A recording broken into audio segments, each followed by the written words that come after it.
Hello everyone, welcome back to Ambition Nursing classes. So we are starting with MCQ series for your competitive examinations. So in this class we are going to discuss the important MCQs of fundamentals of nursing.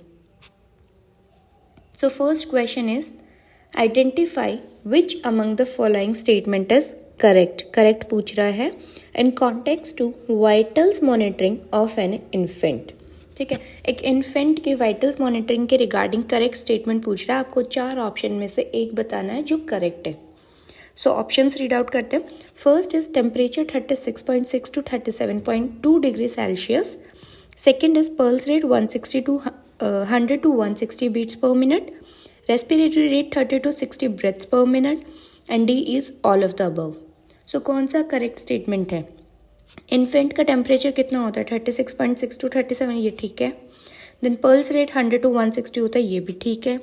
Respiratory rate 30 to 60 होता है, ये भी ठीक है. Then तो अब तीनों ही ठीक है, तो करेक्ट ऑप्शन क्या बन गया? All of the above. Correct answer is all of the above. So normal vital science क्या होता है इन्फेंट्स का? तो यहीं से आपको 3 क्वेश्चन लर्न हो रहे हैं. अलग अलग भी पूछ सकते हैं ना. इन्फेंट का रेस्पिरेटरी रेट कितना होता है, पल्स रेट कितना होता है. तो टेम्परेचर नॉर्मल होता है 36.6 to 37.2. न्यूबॉर्न का टेम्परेचर कितना होता है? न्यूबॉर्न का टेम्परेचर होता है 36.5 to 37.5. Clear. Then pulse 100 to 160. Newborn की पल्स कितनी होती है? 120 to 160 और सम बुक्स सेज 110 to 150. ठीक है. Then respiratory rate 30 to 60 breaths per minute. Newborn की कितनी होती है? 40 to 60, है ना. देन डायस्टोलिक बीपी 50/70 होगा और systolic BP 74 to 110 mm of Hg होगा. क्लियर है. Next question, identify the effects of pain on other vital science. Effects of pain बताना है कि दूसरे वाइटल साइंस पे क्या इफेक्ट आता है. ऑप्शंस रीड आउट पढ़ते हैं. Pain will result into increase in respiratory rate. It will cause increase in pulse rate. It results into decrease in blood pressure or both A and B. क्या हो सकता है correct answer? Pen की वजह से vital science पे जैसे respiratory rate, pulse rate, blood pressure पे क्या इफेक्ट होता है? Answer is D, both A and B. जब भी आपका पेन होगा, पेन की वजह से जो रेस्पिरेटरी रेट है वो इंक्रीज़ करेगा, पल्स रेट इंक्रीज़ करेगा आपका. ठीक है, तो इसका आंसर हो गया both A and B. Acute pain की वजह से ब्लड प्रेशर भी आपका इंक्रीज़ करता है, बट इस क्वेश्चन में क्या देता है? It results into decrease in blood pressure. तो ये गलत हो गया. क्लियर. पल्स रेट और रेस्पिरेटरी रेट इंक्रीज करते हैं with pain. Next question is, which IV cannula is used for blood transfusion. So ये तो बहुत सिंपल क्वेश्चन है, आंसर करो जल्दी से कमेंट सेक्शन में. विच IV cannula is used for blood transfusion. कौन सा यूज़ करते हैं? ग्रीन कलर वाला, है ना. ग्रीन कलर का नंबर क्या होता है? It is 18 gauge. So the answer is B. तो ये आपको याद करना है. IV कैनुला से हमेशा एक क्वेश्चन आता है, हर एग्जाम में आता है. सो सी, आपको ये नंबर याद करना है विद कलर और उनका इंडिकेशन क्या है. सो 14 गॉज का हमारा होता है ऑरेंज कलर. देन ग्रे 16, 18 का होता है ग्रीन कलर, पिंक होता है 20, देन ब्लू 22 एंड येलो 24. ठीक. देन जो मेन आपको याद रखना है वही है ब्लड ट्रांसफ्यूजन. अगर किसी पेशेंट को देना है तो we use green colour. Then अगर पेशेंट को नॉर्मल IV करना है तो we use 20 gauge. Then children में या फिर ओल्डर एडल्ट है वी यूज़ 22 गॉज. और न्यूनेट्स है या फिर ओल्ड एल्डरली है वी यूज़ 24, क्योंकि इनका साइज़ छोटा होता जाता है. नंबर जितना बड़ा है, नंबर जितना छोटा है उतना बड़ा कैनुला होगा. ठीक है, ये अपोजिट है, याद रखना है. Clear. Next question is, the nursing intern is measuring the cardinal science. Means vital science measure कर रहा है एक intern of a patient and while recording she asked the assign nurse about the factors that may affect a patient blood pressure. ठीक है, कि क्या क्या factors है जो अफेक्ट कर सकता है पेशेंट के ब्लड प्रेशर को. Which statement accurately describe by assign nurse best support the nursing intern question. ठीक है, तो मतलब क्या नर्स जो स्टूडेंट को बताएगी वो स्टेटमेंट सही है, कौन सी स्टेटमेंट सही है वो हमें बताना है. ठीक है। सो blood pressure is usually lowest on arising in the morning. बताओ, खुद बताओ, ब्लड प्रेशर मॉर्निंग में जब उठते हैं तो वो यूजुअली लोवेस्ट होता है ना। यस, तो ये स्टेटमेंट तो सही बताई उसने। Then blood pressure decreases with age, नहीं, ये तो नहीं होता, क्योंकि एज के साथ जो है ब्लड प्रेशर आपका इंक्रीज करता है। ठीक है, क्योंकि यहाँ क्या होता है, वैसा कंस्ट्रिक्शन होता है। Blood pressure increases after eating food, it is not always but sometime we can say कि इंक्रीज करता है but not always. So blood pressure decreases with increase cardiac output, peripheral vascular resistance, no, blood pressure increase करता है with increase cardiac output या फिर peripheral vascular resistance, और decrease करता है with decrease cardiac output. Clear? So इसका answer क्या हो गया? Answer will B A. Blood pressure usually lowest in the morning. ठीक है, ब्लड प्रेशर इंक्रीज करता है with the age due to decreased elasticity of the arteries and increased peripheral resistance. Peripheral resistance increase कर जाती है और जो elasticity होती है आर्टरीज की वो कम हो जाती है। देन ब्लड प्रेशर इंक्रीज करता है with increase cardiac output, peripheral resistance, volume and viscosity of blood and rigidity of blood vessels. Clear? Next question, how long one can perform the ET tube suctioning at a time? So आप ET tube suction कर रहे हो, patient ventilator पे है, ET tube डला है और you are doing suctioning, तो एक टाइम पे आप कितने सेकेंड्स के लिए करेंगे? Option A 5 seconds, option B 10 second, option C 20 second, option D 30 seconds. कितना करोगे? The correct answer is 10 second. So जो हमारा टाइम ड्यूरेशन होता है वो 10 to 15 सेकेंड्स होता है। You will not do suctioning for more than 15 seconds, आप सक्शनिंग नहीं करेंगे। Clear? The recommended time for suctioning of an ET tube should be no longer than 10 to 15 seconds. क्यों नहीं करेंगे? To avoid the mucosal damage and prolonged hypoxia. So hypoxia एक complication हो जाएगी अगर आप ज़्यादा देर तक सक्शनिंग करोगे और पेशेंट का SpO2 ड्रॉप हो जाएगा। क्लियर?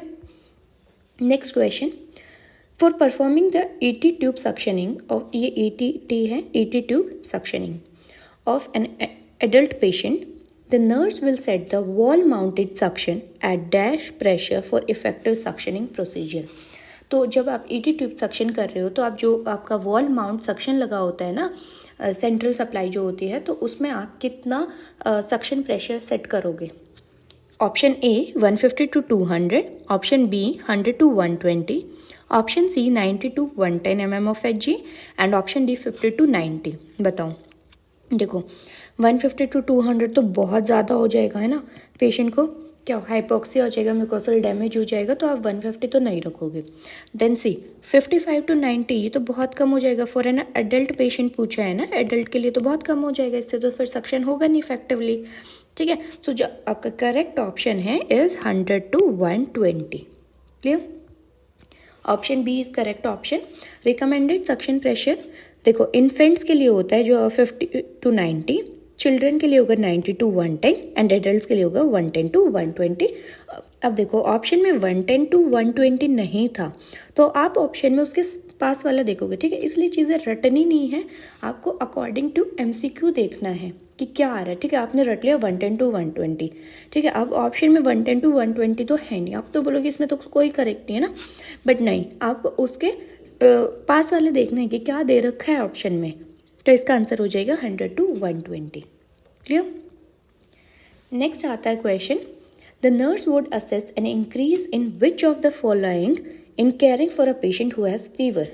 ठीक है, क्वेश्चन में क्या पूछ रहा है कि नर्स क्या देखेगी कि किस में इंक्रीज हो रहा है विद फीवर, फीवर के साथ क्या और इंक्रीज हो रहा है। जब पेशेंट को फीवर होता है, यूजुअली आप भी जब वार्ड्स में काम करते हो तो पेशेंट का क्या पल्स रेट इंक्रीज मिलता है ना विद फीवर, जब फीवर होता है तो सो ब्लड प्रेशर इंक्रीज होगा, रेस्पिरेटरी रेट इंक्रीज होगा, पेन इंक्रीज होगा, या बी एंड सी। बताओ। So answer is B, correct option is B, respiratory rate. So जब भी पेशेंट को फीवर होता है तो आपका पल्स रेट और रेस्पिरेटरी रेट इंक्रीज करता है। ठीक है, तो इसमें आंसर हो गया B answer. C The metabolic rate increases with the fever and respiratory rate will increase by about 4 breath per minute for every 1 degree rise in temperature. सो अब नेक्स्ट क्वेश्चन मान लो, इस क्वेश्चन में तो सिंपल पूछा था कि अगर पेशेंट को फीवर है तो क्या इंक्रीज करेगा, तो आपने बोल दिया रेस्पिरेटरी रेट। लेकिन अगर किसी क्वेश्चन में आ गया कि क्वेश्चनर ने आपको दे दिया कि फीवर के साथ रेस्पिरेटरी रेट बढ़ रहा है, बताओ कितने से बढ़ेगा, तो उसमें क्या आंसर होगा, 4 breaths per minute with every 1 degree rise in temperature. ठीक है, then pulse rate will increase by 10 beats per minute for each 0.5 degree Celsius and 1 degree Fahrenheit. ठीक है, 10 बीट्स बढ़ेगा 0.5 डिग्री सेल्सियस से एंड 1 डिग्री फ़ारेनहाइट से। और urine output जब भी पेशेंट को फीवर होता है मोर लाइकली टू डिक्रीज। ठीक है, आपको क्या है, एक क्वेश्चन के साथ सिर्फ वो ऑप्शन नहीं पढ़ना है ना, उसके साथ और क्या क्या क्वेश्चंस रिलेट कर सकते हैं वो भी पढ़ना है। तो यूरिन आउटपुट का अगर आ गया तो डिक्रीज करेगा। Then blood pressure is more likely to decrease with the fever because of peripheral vasodilation. तो ब्लड प्रेशर पे क्या इफेक्ट होगा, ब्लड प्रेशर आपका डिक्रीज करता है, not increase. Clear. Next question आता है, a patient is intubated with endotracheal tube and to confirm the placement of the tube bedside chest x-ray is done. ठीक है, the tube is correctly placed if it is how many centimeters above carina. सो पूछ रहा है कि आपने एक endotracheal tube डाला patient को और पेशेंट का बेड साइड चेस्ट एक्सरे कराया टू कंफर्म कि हमने जो ईटीटी डाला है वो सही प्लेस में है या नहीं है। ठीक है, तो आप कब बोलोगे कि वो सही प्लेस में है, अगर वो कैराइना से कितना सेंटीमीटर अबव हो। सो व्हाट इज़ कैराइना, हमारे ट्रैकिया होते हैं, देन ये जहाँ पे बाइसर्कुलेट करता है और ये सेकेंड ब्रोंक्यूल्स बनता है तो वहाँ बोलते हैं हम कैराइना, जहाँ ये बाइफर्केशन होता है।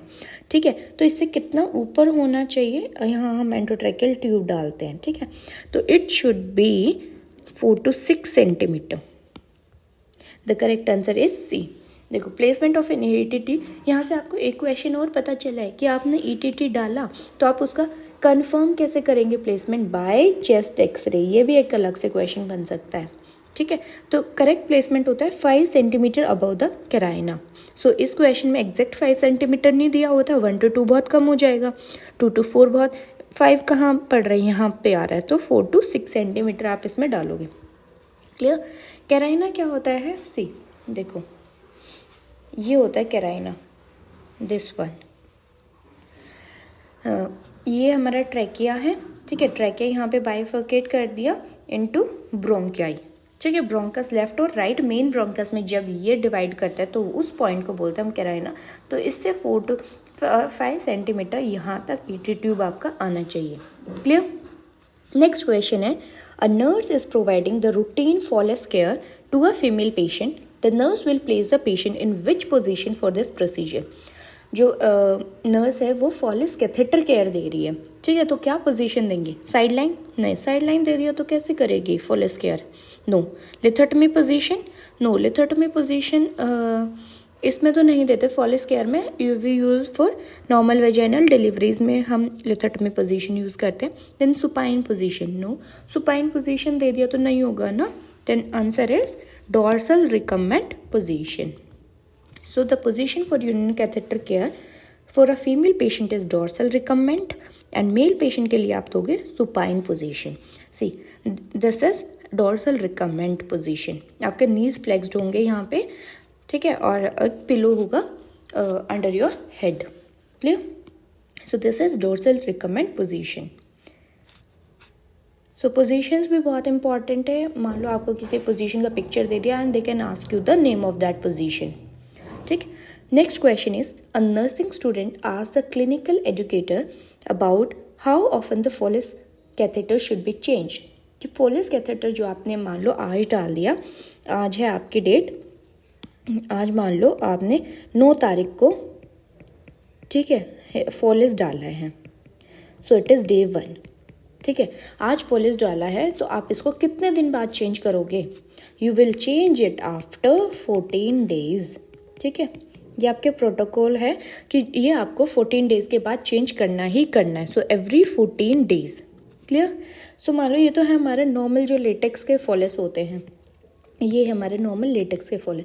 एक होता है सिलिकॉन कैथेटर आता है ना, सिलिकॉन फॉलिस कैथेटर जो सिलिकॉन से बना होता है, उसका डेज कितना होता है 90 डेज। ये भी क्वेश्चन आता है, और वी कैन से 3 मंथ्स या फिर we can say 12 weeks. Clear? Answer is C. The latex Foley's catheter should be change after 14 days. The silicone catheter which is used for long term should be changed after 12 weeks or 90 days. सी, हम साथ साथ image based question भी कर रहे हैं। ये है हमारा फॉलिस कैथेटर, ठीक है। इसमें देखो ये है टू वे फॉलिस कैथेटर और ये है 3 वे फॉलिस कैथेटर, ठीक। इसमें और एक मेन चीज़ है, आपको क्या लर्न करना है, इसके साथ भी कलर कोडिंग होता है। सी, इसमें भी नंबरिंग होते हैं, ये ग्रीन, ब्लैक, ऑरेंज, ठीक है। तो ये 14, 16, 20 ऐसे नंबर होते हैं, तो ये भी आपको लर्न करना है। देन ये वाला हमारा silicone catheter, silicone 2 way catheter. Clear? Next question आता है, the doctor ordered the routine urine sample for the patient with indwelling urine catheter. Indwelling urine catheter है। Select the most appropriate statement related to routine urine sampling from the following. एक doctor ने order किया कि आपको routine urine sample लेना है patient को जिसको कैथेटर है। सो आपको इसमें से मोस्ट अप्रोप्रिएट स्टेटमेंट सेलेक्ट करनी है जो करेक्ट है। सो सी, फर्स्ट ए ऑप्शन क्या है हमारे पास, before taking the sample clamp the drainage bag for at least 20 to 30 minutes, कि आपको यूरिन सैंपल लेने से पहले उसको क्लैम्प करना है। देन बी ऑप्शन क्या है, release the clamp before withdrawing the urinary sample. So C, क्या ये सही है, release the clamp before withdrawing the urinary sample? नहीं, अगर हमने सैंपल लिया ही नहीं और पहले ही हम वो अनक्लैम्प कर देंगे, रिलीज कर देंगे क्लैम्प, तो वो तो सारा यूरिन बैग में चला जाएगा ना, तो सैंपल के लिए तो बचेगा ही नहीं हमारे पास, तो ये इनकरेक्ट हो गया। Then detach the drainage bag from the catheter, then collect the sample directly from the drainage bag. No, never, हम कभी भी डिटैच नहीं करते ड्रेनेज बैग को कैथेटर से। बट ये बहुत सारे हमने देखा है ऐसी प्रैक्टिस करते हैं, but it is not recommended, ठीक है। ऐसे हम नहीं कर सकते। जो बैग को फॉलिस कैथेटर से कुछ लोग करते हैं, डिटैच करके वहाँ से सैंपल लेते हैं, बट ऐसे नहीं करना है, ठीक है। तो ऑल ऑफ द अबव हो नहीं सकता क्योंकि 2 गलत हो गए, तो इसमें करेक्ट ऑप्शन क्या होगा, ए ऑप्शन, ठीक है। Before taking the sample clamp the drainage bag for at least 20 to 30 minutes. So it should be clamped before taking the sample in order to make the bladder full to get the sufficient volume of urine for sampling. Clear है? So this much is the topic. आज हमने कुछ MCQ पढ़े। अगर आपका कोई question है, कोई MCQ ऐसा है जिसका आपको आंसर नहीं आ रहा, then please write down in the comment section. And if you want other videos like this, please also write in the comment section.